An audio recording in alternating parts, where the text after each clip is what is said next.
Block D was the oldest wing of Greybridge Prison. The lights hummed, the paint flaked, and on rainy nights the corridors smelled like wet metal. In the last cell by the laundry gate lived 3 men who didn't look like a team. Tariq, 39, a quiet ex-bus driver who still wrote to a son that never replied. Owen, 45, a stubborn electrician now paid in cigarettes to fix broken fans. And Leo, 27, quick with numbers and code, doing time for card skimming. They spoke little, kept their heads down, and learned the building's habits. But when the final count ended and the block went still, the same thought moved through all 3 like a shared breath. There has to be a way out. The idea began with a stain. Owen noticed a dark line in the corner behind the bunk. When he pressed his thumb to the wall, it gave a little too soft for solid concrete. He scraped a flake of paint with a spoon and found patched brick, thin and careless. He had built shafts like this when he was free and knew the cheap tricks of bad renovation. Behind that wall, he guessed, was the laundry chute or a maintenance shaft. He showed Tariq, who said nothing but stared at it as though it was a door he had seen in a dream. Leo, suspicious and curious, started testing the cameras. He learned which lenses blinked every hour for 20 seconds and which guard liked to scroll his phone at 2:15 a.m. He also learned a name, Vale, who was a new security guard and also new to night's shifts. Vale was often signed to Block D. His salary was always deducted for lateness. Tariq watched people like a craftsman watches wood. He studied keys on belts, the way the laundry gate stuck when the floor swelled with rain, how Vale sighed when signing deliveries. 3 men, 3 skills, 1 thin wall. They built the plan piece by piece. At lights out, they scraped the corner with a spoon wrapped in cloth. Owen taught the angle of pressure. Slow from the seam, never hard from the center. They hid dust in their shoes and shook it into the yard each morning. They mixed toothpaste with soap to paste the paint back before dawn. Leo made friends in the library. On the old catalog computer, he found a way to freeze a single camera for 90 seconds by spamming the network printer, a crude trick for a tired system.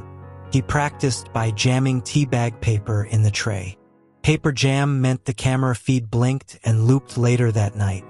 Tariq said almost nothing to Vale, but one day, while folding laundry, he tucked a note inside a pillowcase.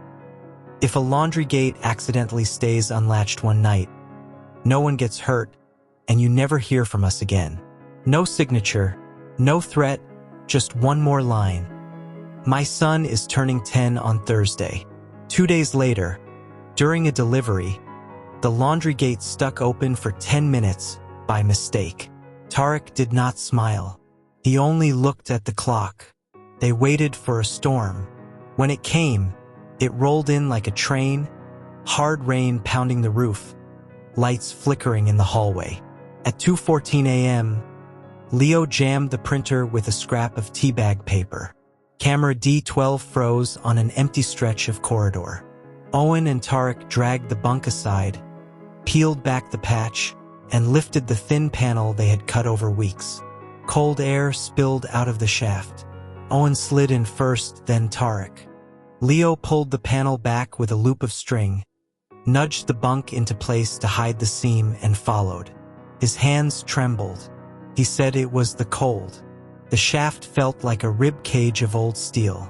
They slid down to the second grate, crawled sideways, then dropped near the laundry room. The gate chattered against the swollen floor but sat open as promised. They moved behind rolling bins toward the service door that opened to the loading bay. It was locked. Owen studied the hinge pins in the weak light, pulled a bent fork from his sock, and whispered, 2 minutes, maybe 3. They didn't have 3. The camera would unfreeze in 60 seconds. Leo pressed his ear to the metal and heard the rain outside, and inside himself he heard a small ticking sound, like time closing. Owen wedged the fork, twisted, and tapped with a wrench head wrapped in cloth. The first pin slid out slick with rust. The second stuck. Footsteps and radio chatter drifted down the hall. Tariq put his palms flat on the cold door and prayed without words. The pin gave. They lifted the door from its frame like a bad tooth, squeezed through, and rested it back. Rain hit their faces. A laundry truck idled under a blue tarp, keys hanging. The easiest thing in a prison yard felt like the most dangerous choice in the world. Owen turned the key. The engine coughed alive. 40 seconds, Leo said. Go, Tariq answered. They drove into the rain. They ditched the truck 3 miles out under a bridge and followed the rail track south. By dawn, they decided to split. Owen would head for the coast. A pair of hands like his could fix boats and brake problems. Leo would disappear into the city where cameras saw too much and nothing at all. Tariq would go to the River Street bus station. He had a number memorized, his sister's, and the picture of a boy with 10 candles lit in his head. They did not say goodbye like in movies. Owen surprised himself by hugging Tariq. Leo looked at the ground and mumbled, "Be invisible." They were free for 4 days. Greybridge locked down before noon on day 1. The warden called it an embarrassment. The news called it daring. An investigator found paste behind a flake of paint. A technician pulled the printer jam logs. A sergeant noticed a fresh scratch on the laundry gate latch. The pattern pointed to Block D and to help from the inside. They sat guard Vale under a buzzing light and asked questions in slow circles. He stared at his hands, asked for a lawyer, and went home that night to a silent kitchen. By morning, he was suspended. His wife turned off her phone. Tariq reached the bus station on his son's birthday. He bought a ticket with cash and sat under the timetable board in a rain-dark coat.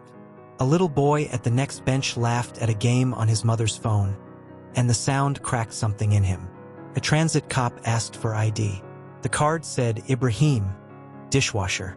The cop glanced from the card to Tariq's eyes to a poster by the newsstand with 3 faces, and the word escaped. Tariq did not run.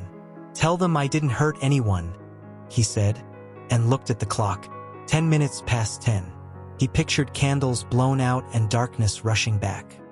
He returned to Greybridge by nightfall and later told the court exactly how the plan worked, not to boast but to keep it honest. He kept a picture of a 10-year-old in his cell. 2 years later, that boy, now taller, stood behind glass and said, "I heard you tried." Tariq nodded. "I'm still trying," he said. "Just in here." Owen made the coast. He worked for cash fixing boat lights, slept in a shed behind a bait shop, kept his head down. A month later, a storm punished the harbor. People said a man jumped in to free a jammed prop line and never came back up. The bait shop owner left a red toolbox on the pier with a note. For the one who fixed everything but himself.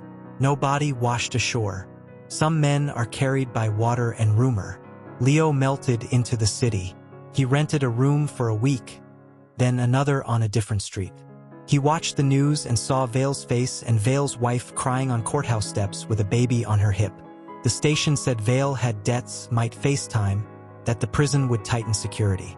Leo wrote a letter and mailed a small package to the local paper. "We didn't hurt anyone. Your prison did. Check the logs. Check the night shifts. Check the camera failures. This isn't just about 3 men. It's about a broken lock you keep repainting." Inside the package was a cheap flash drive with printer jam records, camera resets, door access failures, and a clip of a sergeant slapping an inmate in the laundry hall. He had copied it weeks earlier, a seed for a day like this. The story broke wide. The warden retired early. 2 officers were fired. Vale took a plea for misconduct, not conspiracy, and got probation. He found work as a school janitor, sweeping floors and going home by 4. Each night, he tucked his baby into a clean crib and did not look up at the prison on the hill. Greybridge welded the laundry gate, poured concrete into the shaft, added new cameras and a real firewall.